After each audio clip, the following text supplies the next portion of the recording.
Hello, today's episode is about buying a new RV and being a new RV and how your RV becomes the classroom. Some might say it's trial by fire. I want to welcome you to the show. This is Eric Stark with Radio Arizona RV, your best RV podcast. So this is a podcast that is for everybody. Experienced RV doesn't matter. If you own an RV, this podcast is for you. So today's episode is number 84. This is about buying a new RV, whether it's, new to you, new used RV, but you're new to RVing. And the principles here sometimes will apply to an experienced RVer, so don't just tune out. And nonetheless, if you listen to it and you're an experienced RVer, you can share some of these things with someone you know who's buying an RV and help them out, new to the RVing game. So don't forget to share this episode with your friends and family. And remember, if you have any questions, you can contact me using the Contact Us page on Radio Arizona RV, or if you have suggestions for episodes. In fact, this episode that I'm going to do today comes from a suggestion from Jeremy in Michigan. First off, I do own a brick and mortar retail store, so I have hands-on experience in everything I talk about. And I also sell products online at our websites at Arizona RV Parts Center and Sunpro Manufacturing. So not everything I talk about is on our website, though, for one reason or another. So now thanks for listening, and let's get into episode number 84 and talk about new RVs to new RVers, or new used RVs to new RVers. Today, when you buy an RV, there are just so many things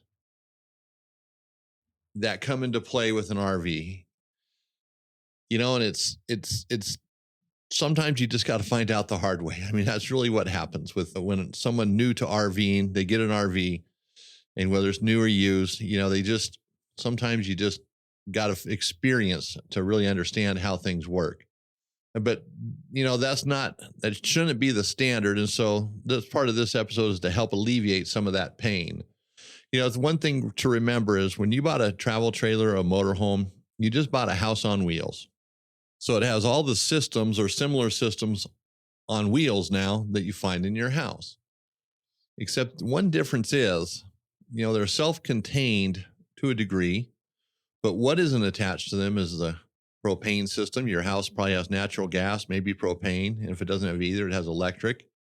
It has, there's no sewer system attached to your new RV. There's no freshwater system attached to it. There's no electrical system attached to it. All those things are attachments for the most part when it's, in the uncontained mode. When you're in self-contained, then a little bit different ball game, but still it's a house on wheels, and that stuff is very different. And I know when you buy an RV, if you go to the dealership, some of them are very good at giving you a thorough walkthrough, really trying to help you understand it. But they can't cover everything, and they're not going to. And then if you buy the RV from a previous owner, you bought it used, sometimes they will just talk about everything but what you need to hear. They reminisce about, their kids growing up, and they proposed to their wife in this RV, and this is, they remember the trip to the Grand Tetons, and, and it's great if you're going down memory lane, but when you're trying to understand how an RV works, that's not helpful. The bottom line is they're going to miss a zillion things. There's just going to be a zillion things that are missed. And have you ever gone to the doctor? Well, of course you have. You've gone to the doctor and he starts telling you stuff. And, 80% of what he tells you, you forget. The 20% that you remember, you mix up. Same thing with an RV. You're going to forget a lot of it. And, you're probably thinking, oh, when he shows me this, I probably won't remember it all. But when I get home, it'll all come back to me. That's not the case. Sometimes it does. More often it doesn't. Trial by fire is often the classroom for a new RV or a new person to RVing. And even going from a travel trailer to a motorhome is a different game in some ways, because now you have a chassis with an engine, transmission. So that's a different animal in itself, but a little more tameable because you already have a vehicle. So you're used to chassis maintenance, but a little bit different on a motorhome. There's so much information online as well. I looked, and man, it is overwhelming the kind of feedback you get, like typing in a question. I'm a new RVer looking for help, new to RVing. Everybody has an opinion, and some opinions are good, some are bad, but you have to somehow parse through it and come up with a plan for you, your strategy that's going to work for you. So I'm going to help you today. Hopefully, I've parsed through a lot of this information, and there's so much. And a lot of websites I noticed too, and I've mentioned this before, when you go to them and they have links to Amazon, they have links to other websites. These are affiliate websites. And all they're doing is copying and pasting information from other websites. If you can, avoid them or don't use the links. They don't deserve your support. I hate to say it, because they're not even in the RV industry, half of them. They're just building websites that just hopefully they get some affiliate clicks, Now, if it's a guy who's doing a blog and he's an RVer, yeah, that's cool. Do whatever, If he has affiliate links, use them. I'm not a big fan of supporting Amazon because Amazon is not in the RV industry. Not saying I don't buy from Amazon, but I'm not a fan because they do not support the RV industry. And if you have questions, you can't call Amazon. They are not there to help you. Okay. But anyway, so if it's a legitimate RV website, the guy's a full-time RVer and he's sharing his experiences, that's probably a good website. Some of these full-timers really have it together and they're helpful. You can tell the difference. Hopefully you can. So now I'm going to start with the black and gray water tanks. We're going to dig into this. We're going to get into the fire here. Black and gray water tanks. The question is, when you travel, do you want them full or do you want them empty? There's some variables there. And, right off the bat, you might say, well, you want them empty. But some people said you want to travel with them full because it doesn't matter. I say empty. And the reason why is if they're empty, you're not carrying around hundreds of extra pounds of weight. If you have a 40-gallon tank, 8 pounds, that's 320 gallons or 300 pounds, 320 pounds for a 40-gallon tank, basically. So you could be carrying 6, 7, 8, 900,000 pounds around in fluids that you're just going to get dumped at the other end. So if you can, travel with empty holding tanks, and not only the extra weight, it's more weight in the vehicle, more wear and tear on the tires, more fuel, but it's also wear and tear on those holding tanks. RV holding tanks aren't made of some space age material that's going to last for 200 years. They're made of, plastic, basically. There's different variations of it. And even how they're formed, how they're mounted can also tie into how long they're going to last. But when you have 300 or 400 pounds of liquid in a tank bouncing down the road, it's going to wear out that tank sooner. It might just split the bottom wide open, which it does happen. People are going down the road and that holding tank breaks, and man, does it get ugly. Or even the straps that have it, holding it, securing it to the frame. Maybe they're good when it's parked, but going down the road, those things can break too. So the bottom line is keep the holding tanks empty if you can. Now, if you're leaving an RV park in a hurry, a hurricane's coming, tornado, the local store has run out of beer, whatever it might be, and you got to get out of there in a hurry, then maybe you just pack up and go and empty them on the road someplace once you get to safety or whatever it might be. You found a better park, 100 miles away. That's not the worst thing in the world, but try not to travel with them full. Try to keep them empty or closer to the empty side. So now freshwater, little different ball game here. It's not going to be the same principle because freshwater has value to it. You can use that. You're driving down the road, your tow vehicle overheats, you got water in the RV. Well, hopefully you do. You got a holding tank. Now, me personally, I don't keep my freshwater tank full. I might put 20 gallons in it. That way I have some drinking water. If you need to use the toilet or the sinks in the RV while you're traveling, then you have fresh water there to do that. If you're thirsty, someone else has car problems, you can help out. You feel kind of ridiculous if you're out on the road and your car's overheating and you got a travel trailer and someone stops to help and they say, well, don't you have water in there? And you're saying, no, I don't. I didn't fill it up. You're going to feel pretty stupid at that point, right? Keep some water in it. Now, your circumstances. If you're not going to use any bathrooms along the road and you're only going to use yours, then you want to use more or have more water in it, more fresh water. And then you also want to make sure your holding tanks are empty. So as you're filling them up, they don't become full on the road and become a chore or a hassle trying to get them emptied. So fresh water has value. Car problems, overheating, if you're thirsty, If you do break down and you want to clean up some, heck, even take a shower, depending on what happens. If your leaf springs break or you're underneath your RV or just things go bad, whatever it might be, you can at least take a shower, that'd be nice, because that way you can get in your car and keep on going. So fresh water, use your discretion because you know your travel habits and what you might need, but make sure you always have some. Now, propane tanks are another animal that sometimes are questioned. Now, having full propane tanks, traveling with it is a lot easier when you get to the other end and they're full. You don't have to search for propane. And sometimes if you're going out for a weekend or a few days, you know how much propane you're going to use. And, you buy it locally at home, or you can get it at the best price. Where out on the road, you might pay double, triple what you'd pay at home. So having full propane tanks makes perfect sense. But while you're traveling, you really should have the valves turned off in the closed position on both tanks. And I'm going to talk about refrigerators in a minute because some of you might be thinking, well, I run my refrigerator, that won't work. But we're going to get to refrigerators in a moment.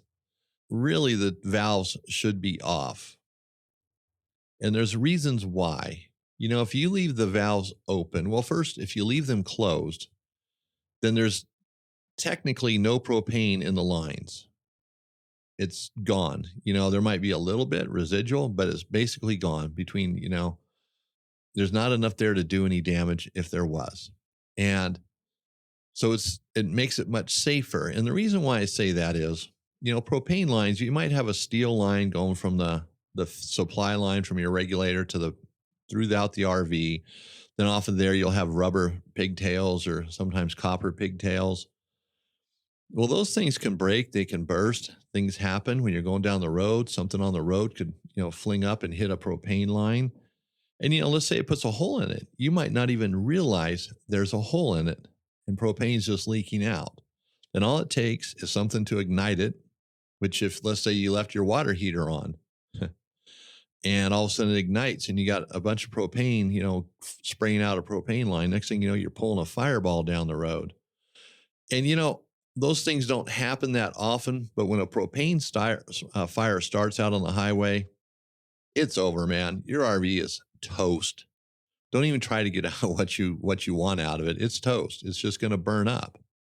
Unfortunately, that's the way RVs are. When they catch on fire, it is not good. Same with mobile homes. I mean, I've seen plenty of mobile home fires. People just barely get out with their lives if they do.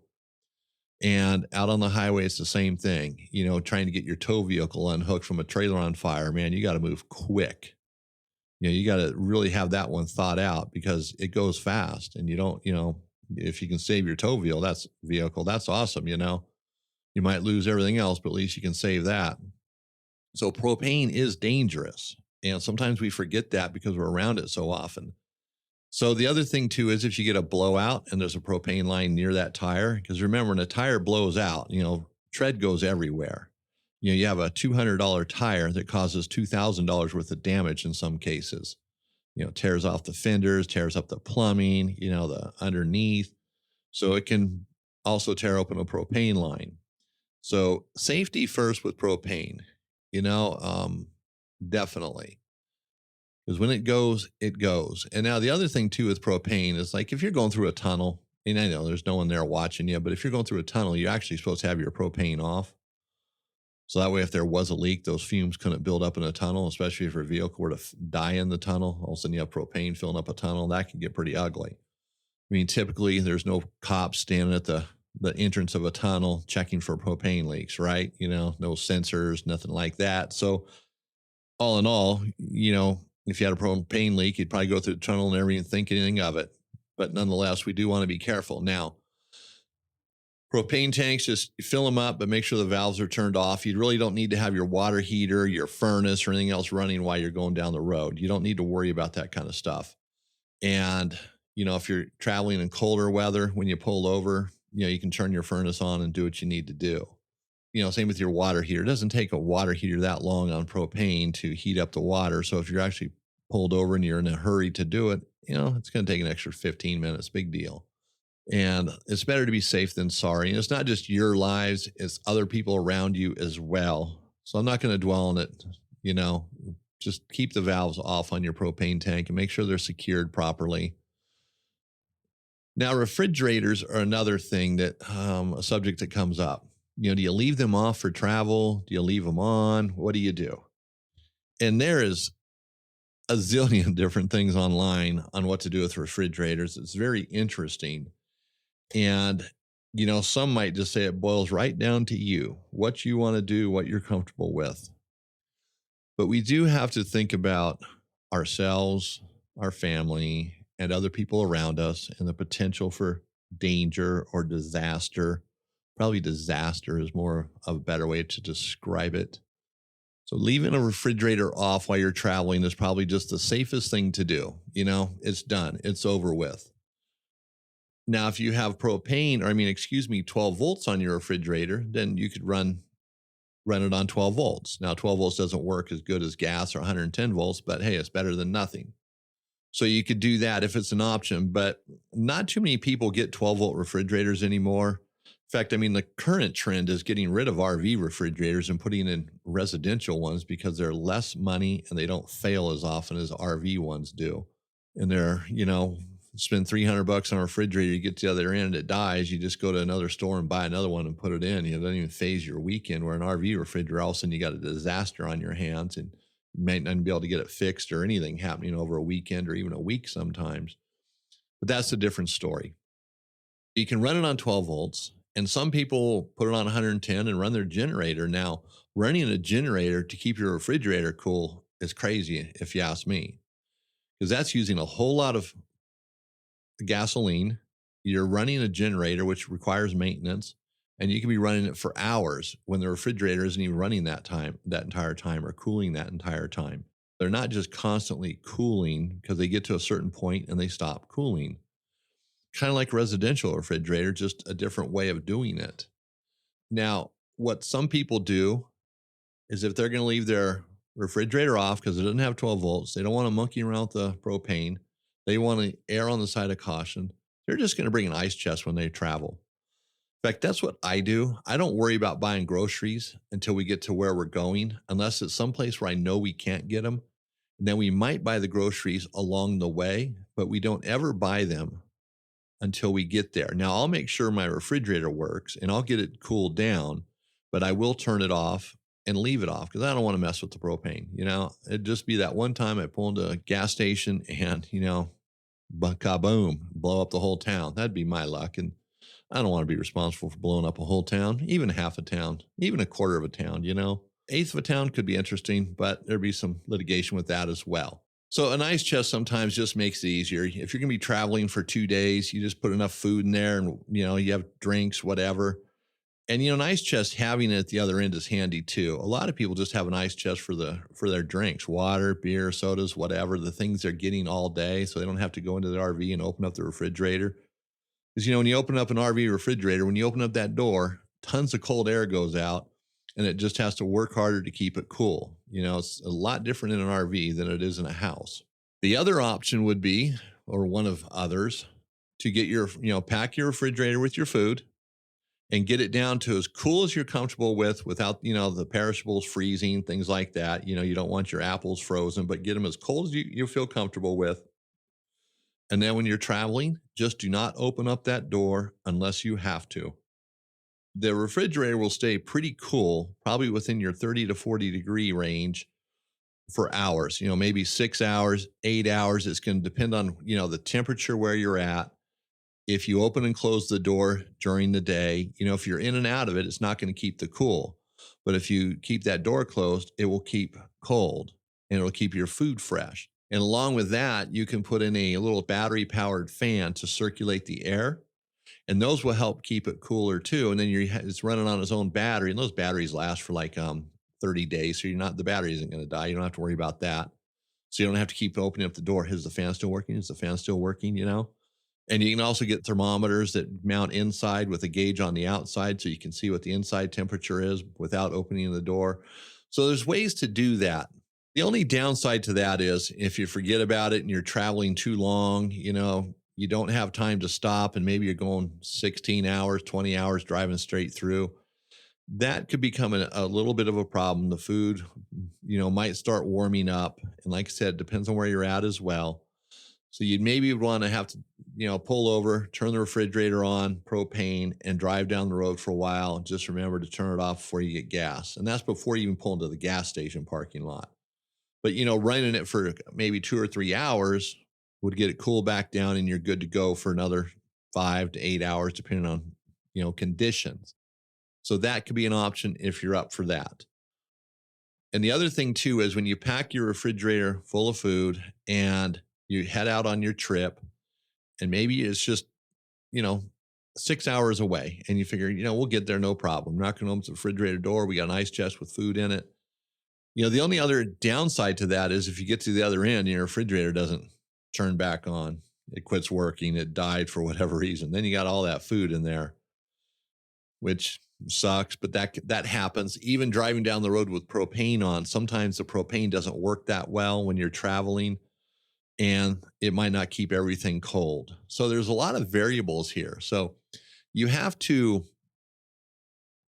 think it through on how you travel, where you're going to. If you have a family with 3 children and they're going to be in and out of that refrigerator all day long, and you have to make a decision. Do you want to just run it on propane and just do that? Or do you want to turn it off and get an ice chest and just tell the kids stay out of the refrigerator and make sure they do stay out, lock the trailer so they can't get in it or something?